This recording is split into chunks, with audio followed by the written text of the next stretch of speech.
Hello दोस्तों, स्वागत है आप सभी लोगों का फिर से आपके अपने चैनल राइजिंग स्टार क्लासेस पर। तो दोस्तों, आज के इस वीडियो में मैं आप लोगों को अभिनव मनुष्य चैप्टर पे आधारित जितने भी पद्यांश आपकी किताब में दिए गए हैं उन सभी पद्यांशों का उत्तर आज की इस वीडियो में मैं आपको बताने वाला हूँ। ठीक है, तो वीडियो को पूरा देखिएगा।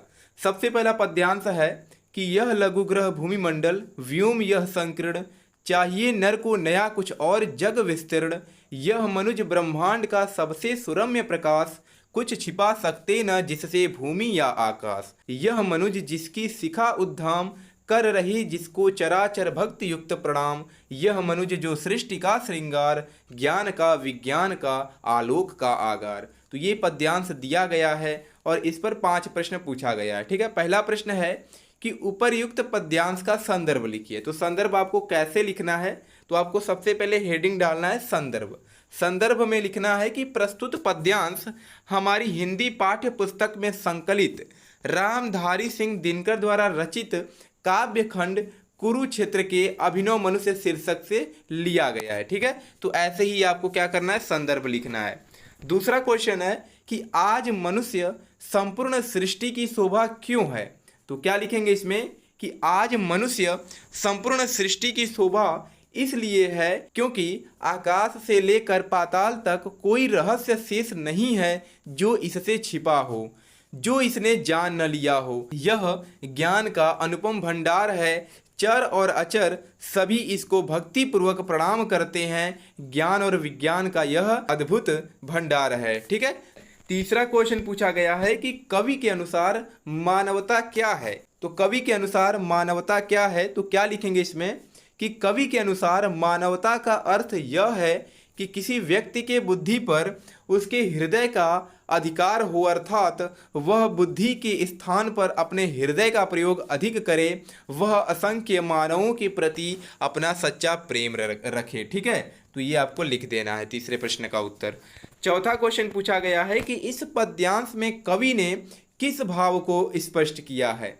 तो इस पद्यांश में कवि ने यह भाव स्पष्ट किया है कि मानव संपूर्ण सृष्टि से संबंधित ज्ञान प्राप्त कर लिया है, वह इस सृष्टि का सर्वाधिक ज्ञानवान प्राणी है। ठीक है, तो ये चौथे प्रश्न का उत्तर हो जाएगा। पांचवा प्रश्न है कि रेखांकित अंशों की व्याख्या कीजिए। तो कहाँ से कहाँ तक हमें व्याख्या करना है, तो एक लाइन का व्याख्या करना है, चाहिए नर को नया कुछ और जग विस्तीर्ण। ठीक है, तो इस एक लाइन का आपको व्याख्या करना है। तो सबसे पहले आपको हेडिंग डालना होगा रेखांकित अंश की व्याख्या। क्या लिखेंगे इसमें कि अब आज का मानव अपनी गतिविधियों के विस्तार के लिए कोई नया क्षेत्र चाहता है, वह अधिक नवीन एवं व्यापक संसार चाहता है जिसके बारे में वह नई चीज़ों को जान सके, वह नए एवं विस्तृत संसार को खोजने के लिए सतत प्रयत्नशील है। ठीक है, तो ये हो जाएगा रेखांकित अंशों की व्याख्या। तो पहले पद्यांश पर 5 क्वेश्चन पूछा गया था। दूसरा पद्यांश है कि सावधान मनुष्य यदि विज्ञान है तलवार, तो इसे दे फेंक तजकर मोह स्मृति के पार, हो चुका है सिद्ध है तू शिशु अभी अज्ञान, फूल कांटों की तुझे कुछ भी नहीं पहचान, खेल सकता तू नहीं ले हाथ में तलवार, काट लेगा अंग तीखी है बड़ी यह धार। ठीक है, तो ये दूसरा पद्यांश है। पहला प्रश्न है कि पाठ का शीर्षक और कवि का नाम लिखिए। तो कभी कभी संदर्भ लिखने के लिए आता है और कभी कभी डायरेक्ट पूछ लेता है कि पाठ का शीर्षक यानी चैप्टर का क्या नाम है और कवि का क्या नाम है। तो क्या लिखेंगे इसमें कि पाठ का शीर्षक क्या है, अभिनव मनुष्य, और कवि का क्या नाम है, तो रामधारी सिंह दिनकर। दूसरा प्रश्न है कि विज्ञान को तलवार क्यों कहा गया है। बहुत ही ज़्यादा इंपॉर्टेंट क्वेश्चन है। ठीक है, यह बोर्ड एग्जाम में भी आ सकता है। विज्ञान को तलवार क्यों माना गया है, तो विज्ञान को तलवार इसलिए कहा गया है क्योंकि विज्ञान वरदान के साथ साथ अभिशाप भी है। विज्ञान का दुरुपयोग मानव के कल्याणकारी साधनों के विनाश का कारण बन सकता है, इसीलिए विज्ञान को क्या माना गया है, तो तलवार माना गया है। ठीक है, अगला क्वेश्चन पूछा गया है तीसरा नंबर कि विज्ञान का प्रयोग करने में उसे शिशु समान क्यों कहा गया है। तो क्या लिखेंगे इसमें कि कवि मनुष्य के वैज्ञानिक आविष्कारों के प्रति अत्यधिक मोह व उसके परिणामों के प्रति सचेत न होने के कारण उसे अज्ञानी शिशु कहा गया है। ठीक है, अज्ञानी शिशु कहता है। अगला क्वेश्चन है चौथा नंबर कि पूरे पद में कौन सा अलंकार है? तो इस पद्यांश में रूपक अलंकार है। कौन सा अलंकार है? तो रूपक अलंकार है। ठीक है, तो चौथे प्रश्न का उत्तर क्या हो जाएगा? रूपक अलंकार। पांचवा प्रश्न है रेखांकित अंश की व्याख्या कीजिए। तो इसमें भी एक लाइन का व्याख्या करना है। काट लेगा अंग तीखी है बड़ी यह धार। इस एक लाइन का हमें क्या करना है? तो व्याख्या करना है। तो सबसे पहले हेडिंग डालेंगे रेखांकित अंश की व्याख्या।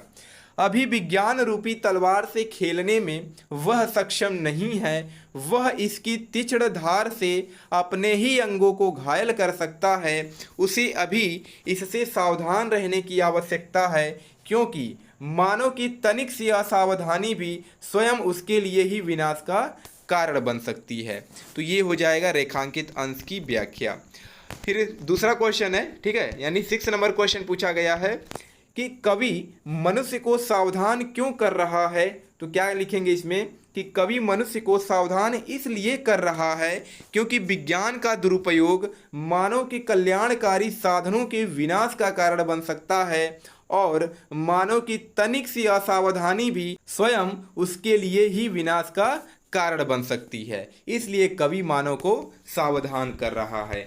अगला क्वेश्चन है कि मनुष्य को अज्ञान शिशु क्यों कहा गया है? ठीक है, 7वां क्वेश्चन है कि मनुष्य को अज्ञान शिशु क्यों कहा गया है? तो क्या लिखेंगे इसमें कि मनुष्य को अज्ञान शिशु इसलिए कहा गया है क्योंकि मनुष्य विज्ञान रूपी तीक्ष्ण धार वाली तलवार के मोह में फंस गया है। विज्ञान का दुरुपयोग उसके लिए कल्याणकारी साधनों के विनाश का कारण बन सकता है, यह जानते हुए भी वह विज्ञान का प्रयोग करता है। इसलिए मनुष्य को क्या कहा गया है? तो अज्ञान शिशु कहा गया है। ठीक है, फिर 8वां क्वेश्चन पूछा गया है इसमें कि किसकी धार बड़ी तीखी है? तो विज्ञान रूपी तलवार की धार। क्या लिखेंगे इसमें कि विज्ञान रूपी तलवार की धार बहुत तीखी है। क्या हो जाएगा? विज्ञान रूपी तलवार की धार बहुत तीखी है। ठीक है, 9 नंबर क्वेश्चन है कि यहाँ मानव को क्या संदेश दिया गया है? ठीक है, तो इसमें 9 क्वेश्चन दिया गया है, लेकिन आपके पेपर में केवल 5 प्रश्न आएगा। 9 नंबर क्वेश्चन है कि यहाँ मानव को क्या संदेश दिया गया है? तो क्या लिखेंगे इसमें कि यहाँ मानव को यह संदेश दिया गया है कि विज्ञान के दुरुपयोग की जगह पर सदुपयोग किया जाए। ठीक है, यह संदेश दिया गया है कि विज्ञान का जो दुरुपयोग किया जा रहा है उसका दुरुपयोग ना करके उसका सदुपयोग किया जाए, यानी सही उपयोग किया जाए। ठीक है, तो यही संदेश यहाँ पर दिया गया है। तो दूसरे पद्यांश पर 9 क्वेश्चन पूछा गया था। तीसरा पद्यांश है कि आज की दुनिया विचित्र नवीन, प्रकृति पर सर्वत्र है विजयी पुरुष आसीन, है बंधे नर की करों में वारी विद्युत भाप, हुक्म पर चढ़ता उतरता है पवन का ताप, है नहीं बाकी कहीं व्यवधान, लांग सकता नर सरित गिरि सिंधु एक समान। तो ये तीसरा पद्यांश है। पहला क्वेश्चन है कि आज के मनुष्य ने किस पर विजय प्राप्त कर ली है? तो क्या लिखेंगे इसमें कि आज के मनुष्य ने वैज्ञानिक प्रगति के द्वारा प्रकृति से संघर्ष करते हुए सभी क्षेत्रों में विजय प्राप्त कर ली है। दूसरा क्वेश्चन है कि किसके हुक्म पर पवन का ताप चढ़ता उतरता है? तो मनुष्य के हुक्म पर। ठीक है, मनुष्य के हुक्म पर पवन का ताप चढ़ता उतरता है। तो ये दूसरे क्वेश्चन का उत्तर हो जाएगा।